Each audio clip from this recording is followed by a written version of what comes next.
three fundamental questions. 1. Spores, and the way they move and reproduce, particularly when photosynthesis is not possible. 2. The behavior and presence of apparently immaterial things that spread through space. 3.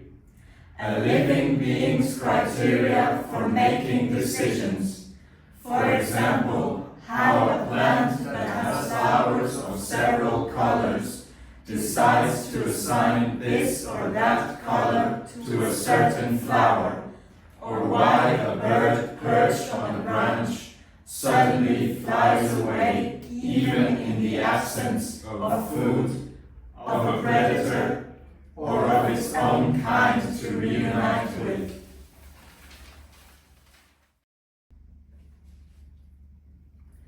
Even if the fog forms a membrane over the expanse, beyond the water, the swaying of the treetops can be shared. The grass invites us out to partake under the snow, giving itself in the form of the possible.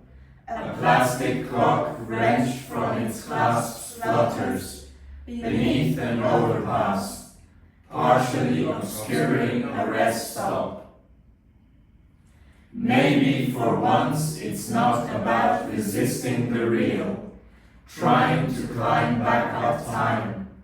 I would like to tell you as I greet you, close the door and go down the street, up to the void to fill it with wood and branches.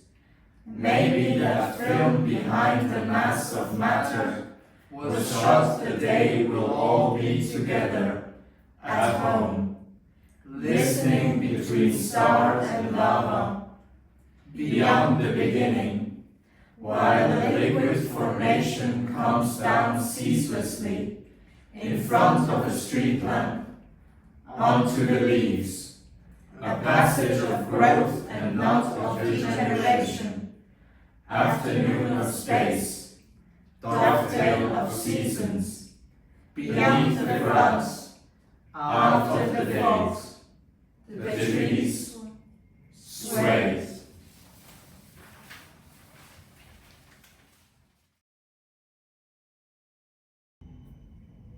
After a hard night, Yes.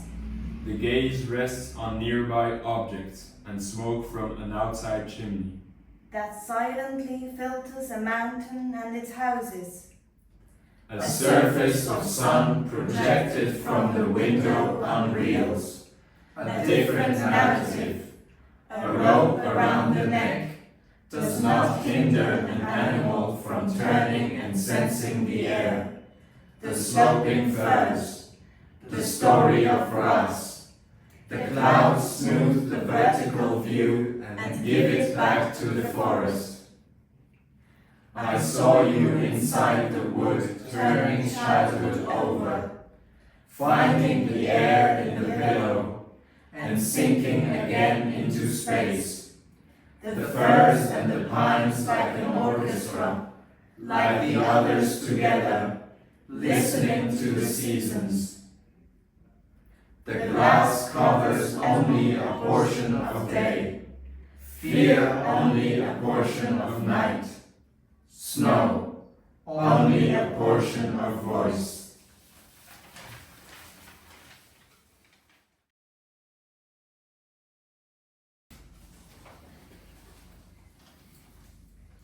If you say that beneath the curve of my shoulder there's a whole railway station, a depot with solids and voids, it's a matter of holding each other in the dark, of seeking that point in the hand of another, where a vein or a tendon are not just bodies, but moving clusters, human events, trees and seasons.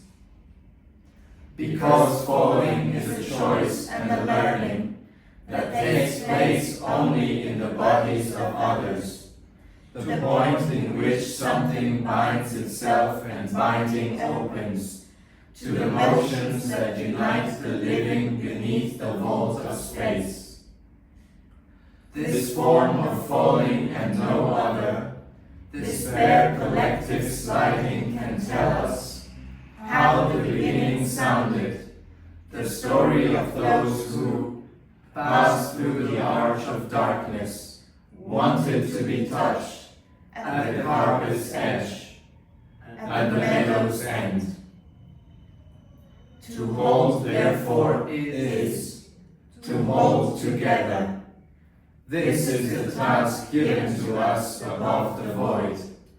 The story of the clusters that in spite of everything, you say, in spite of everything, are vain and naked meadow, single body in space, humans and trees in motion.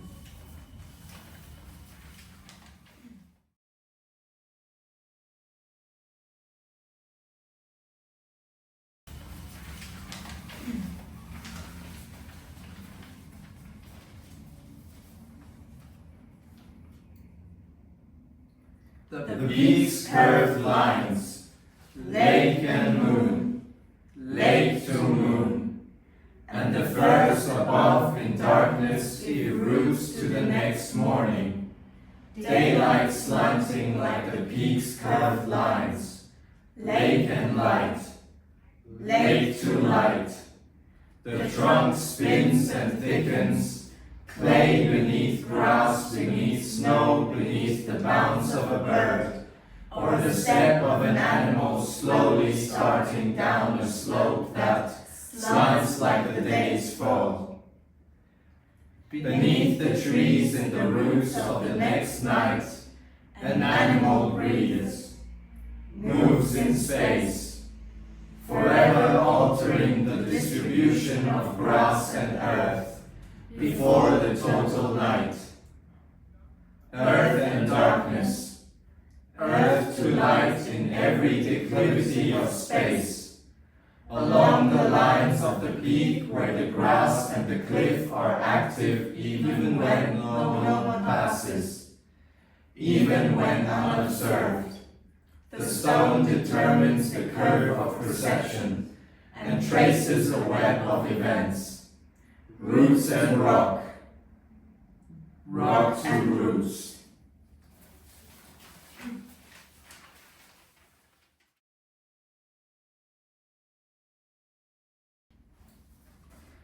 Often a decade is more felt than known, by the color of images of a photo or a video clip that seem different from the present, only at a distance.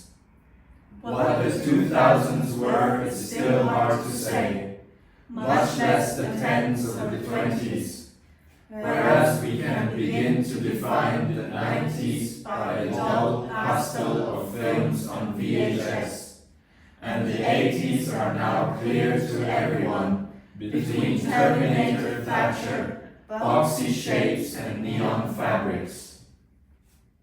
And while films, even the remotest, can last, memory by contrast evolves. And that's how we go back, in our mind, to the backyard that doesn't speak. The rusty metal drying rack shivers slightly in the wind. The concrete floor is burnt, deserted, and the cracks from which grass and moss emerge seem, for an instant, birds and messages. At the height of an insect buzzing in the mid-air, or of an observing child, the passages are shadows, silent legs, a pole and a pail in a corner. It's useless to keep walking like that faceless man, around the space that lies, some say, behind the house on the edge of town. Everything would remain undefined even from that perspective. A warm and cloudy afternoon mutates in the mind but not in time, nor in the color of the objects slanting, take on through the refraction of the light deflected by changes, obstacles, invisible gravitations, and by the various forms of time and of the void. You might as well, at times, ask the day and the years, seek to make their rotation something lived, now, instead of a lag or a hitch in perception. Rubber mass, rubber mass, rubber mass left at the entrance and never considered again. Rubber mass that unites the body with the mind, the nature with the artifact. Rubber mass, do not abandon us.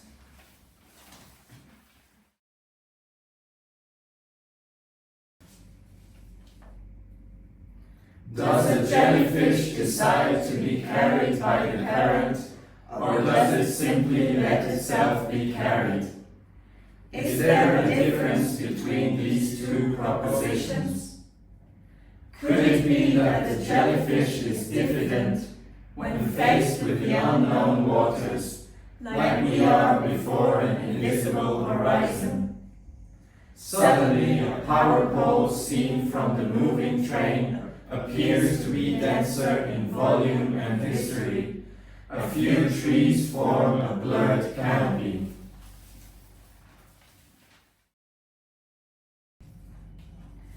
And I conceived the morning while you talked to me, how to ask for help, the branch in the water that would speak the whole movements of people, planets, seasons, how the light is made oblique by the clouds, and thus traces language onto things.